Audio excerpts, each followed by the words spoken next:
নমস্কার বন্ধুরা, আমি রাজীব।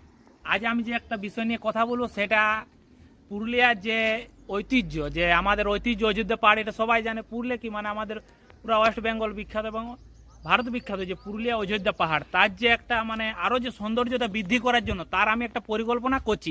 তো আপনারা যদি এটা আমার সহায়তা করেন তো খুবই ভালো হবে। সহায়তাটা কী হচ্ছে, এই যে আমার পেছনে আপনারা দেখতে পাচ্ছেন কুশলপল্লী ম্যারাথন, এই জিনিসটাই যেমন লেখা থাকে আই লাভ অযোধ্যা, সেটা কোথায়? সেটা অযোধ্যা যে আপার ড্যাম আছে, আপার ড্যামে যে খালি জায়গাটা ওইখানে আছে, ওইখানটা যেমন এই লেখাটা চাই। এটাই আমার ডিমান্ড, যে আমাদের সরকার আছে, সরকারের কাছে আমাদের ডিমান্ড, তাহলে অযোধ্যার যে সৌন্দর্য সেটা আরও দ্বিগুণ দ্বিগুণ তিগুণ মানে 5 গুণ হারে বৃদ্ধি পাবে। যে অযোধ্যা যে ভিডিওটা বেশি বেশি শেয়ার করুন, যেমন মানে আমাদের সরকারের কাছে যেমন পৌঁছে এই জিনিসটা, যে সরকার এই জিনিসটা যেমন মাথায় কামাচ্ছে, তাহলে অযোধ্যার যে সৌন্দর্য সেটা দ্বিগুণ হারে বৃদ্ধি পাবে। আর আপনারা দেখতে পাচ্ছেন এটা অ্যাস্টানিংয়ের মধ্যে এখন আমি আছি, অ্যাস্টানিংয়ের ভিউটা আর আমি শেষ করছি এটা। আপনারা শেয়ার করুন বেশি বেশি এটা, যেমন এটা খুব তাড়াতাড়ির মধ্যে এই জিনিসটা যেমন বাস্তবায়ন হয়।